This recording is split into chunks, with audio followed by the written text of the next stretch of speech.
Alors, bonjour à tous, heureux de vous retrouver, chers amis. On est toujours le dimanche 25 octobre 2020, 11h49 heure du Québec.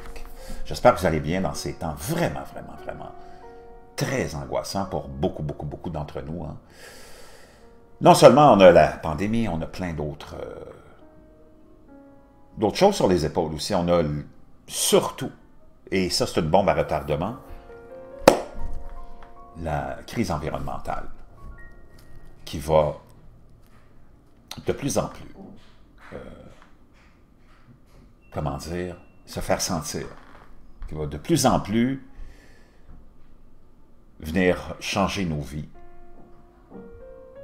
pour le pire. On voit ce qui se passe avec les océans, on voit ce qui se passe avec les cours d'eau, la terre, les montagnes polluées, où on utilise les montagnes et la terre pour enfouir toutes sortes de choses. Mais il y a une époque où on a utilisé aussi l'océan et on l'utilise encore pour enfouir toutes sortes de produits toxiques, que ce soit les déchets nucléaires en Europe, avec des contenants en béton qui sont abandonnés au fond des mers parce qu'on ne savait plus quoi faire avec ces déchets nucléaires, alors qu'on sait que le sel est corrosif et vient endommager toutes les structures de béton.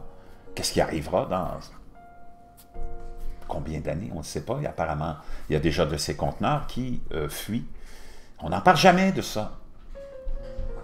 Et j'ai trouvé quelque chose de fascinant qui nous vient du Los Angeles Times, où on nous apprend que la côte de Los Angeles était autrefois un dépotoir de DDT. On vit une crise environnementale qui est une bombe à retardement.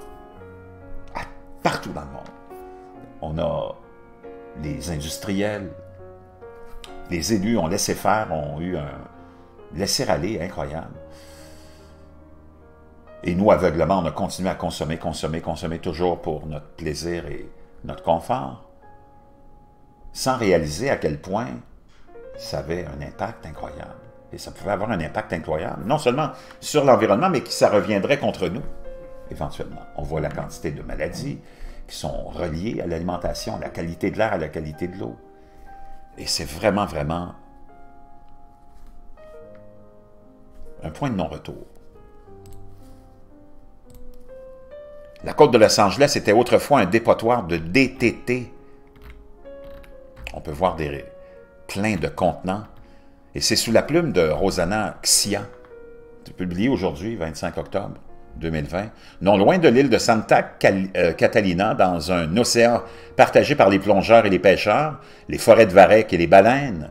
David Valentine a codé sous l'eau des signaux inhabituels qui lui ont donné des frissons. Le scientifique de la UC Santa Barbara était censé étudier les suintements de méthane ce jour-là, mais avec un robot en haute mer prêté et quelques heures à perdre. C'était maintenant l'occasion de confirmer un abus environnemental que d'autres ne pouvaient pas voir dans le passé. Il recherchait une intuition et bien sûr les premiers scans du sonar ont envoyé ou renvoyé un motif de points qui apparaissait sur la carte comme une traînée de miettes de pain.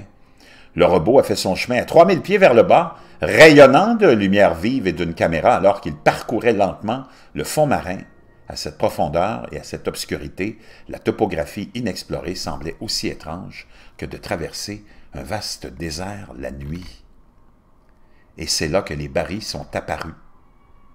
Des barils remplis de produits chimiques toxiques et interdits il y a des décennies, avec des fuites en plus et jonchées sur le fond de l'océan. Valentine a déclaré « Ce truc est vraiment là-bas, c'est réel ». Il a été assis tout ce temps juste à côté de notre rivage. Les récits de ce secret enfoui bouillonnant sous la mer hantaient Valentin depuis des années, un chapitre largement inconnu dans le cas le plus tristement célèbre de destruction de l'environnement au large de Los Angeles. Un cas de plusieurs décennies, coûtant des dizaines de millions de dollars, frustrant des générations de scientifiques. L'encrassement de l'océan était si imprudent, on dit certains que cela semblait inimaginable. Pas moins d'un demi-million de ces barils pourraient être encore sous l'eau en ce moment, selon des interviews et une revue du Times, sur des documents historiques, des manifestes et des recherches non numérisé. De 1947 à 1982, le plus grand fabricant de DDT au pays, un pesticide si puissant qu'il empoisonnait les oiseaux et les poissons était basée à Los Angeles.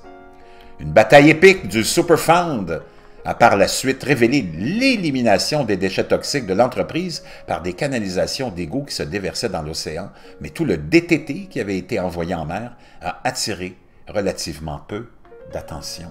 Les journaux d'expédition montrent que chaque mois, dans les années qui ont suivi la Seconde Guerre mondiale, des milliers de barils de boue acide mêlés à ce produit chimique synthétique ont été transportés en bateau vers un site de Catalina et déversés dans l'océan profond. Imaginez-vous.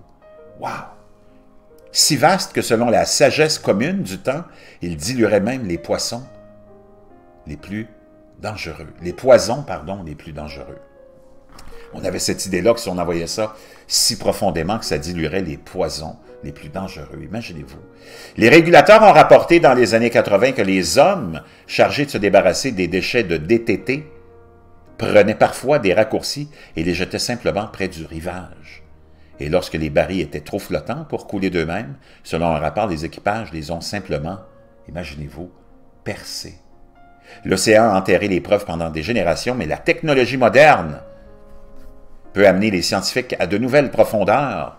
En 2011-2013, Valentine et son équipe de recherche ont pu identifier une 60aine de barriques et prélever quelques échantillons lors de brèves incursions à la fin d'autres missions de recherche. Un échantillon de sédiments a montré des concentrations de DDT 40 fois supérieures à la contamination la plus élevée enregistrée sur le site de Superfund, une zone de déchets dangereux désignée par le gouvernement fédéral que les autorités avaient confinée dans des eaux moins profondes près de Paolo Verdez. On peut voir ici l'endroit de Superfund Site. Le monde d'aujourd'hui lutte avec les microplastiques, le biphénol, les substances polyfluoralkylées et d'autres substances toxiques si artificielles que ne semblent jamais disparaître, mais le DDT, le composé quasiment indestructible de dichlorodiphényltrichoréroéthane, qui a d'abord étonné et poussé le public à l'action environnementale, persiste comme un problème non résolu et largement oublié. Les panneaux d'avertissement de poissons contaminés à ce jour couvrent toujours les jetées locales. Les poissons sont contaminés et on a toujours des panneaux d'avertissement. Des études récentes montrent que notre système immunitaire peut être compromis. Une nouvelle génération de femmes exposées au DDT par leur mère, qui ont été exposées par leur mère, aux prises avec les risques encore mystérieux du cancer du sein.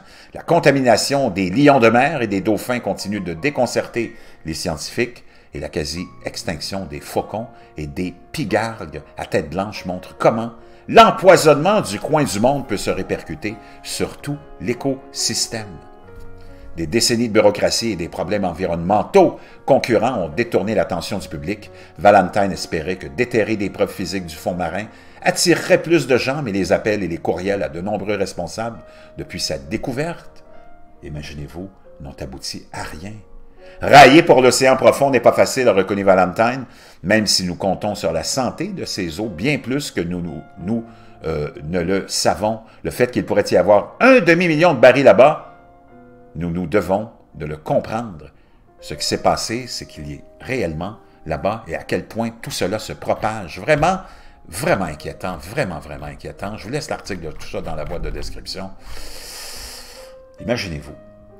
On en est rendu là. On ne sait pas ce qui nous attend. Le phytoplancton, qui est le poumon de la Terre, et ce qui est ce micro-organisme qui vit dans, qui se prolifère dans les océans et qui sert de nourriture aussi aux grands mammifères, mais qui surtout nous permet d'avoir de l'oxygène, qui filtre le CO2. Imaginez-vous si ces phytoplanctons, qui sont un micro-organisme tellement minuscule, venaient à disparaître. Je ne sais pas ce qui pourrait arriver, mais on est vraiment à la croisée des chemins. Et c'est vraiment une bombe à retardement qui nous attend. Croisons les doigts.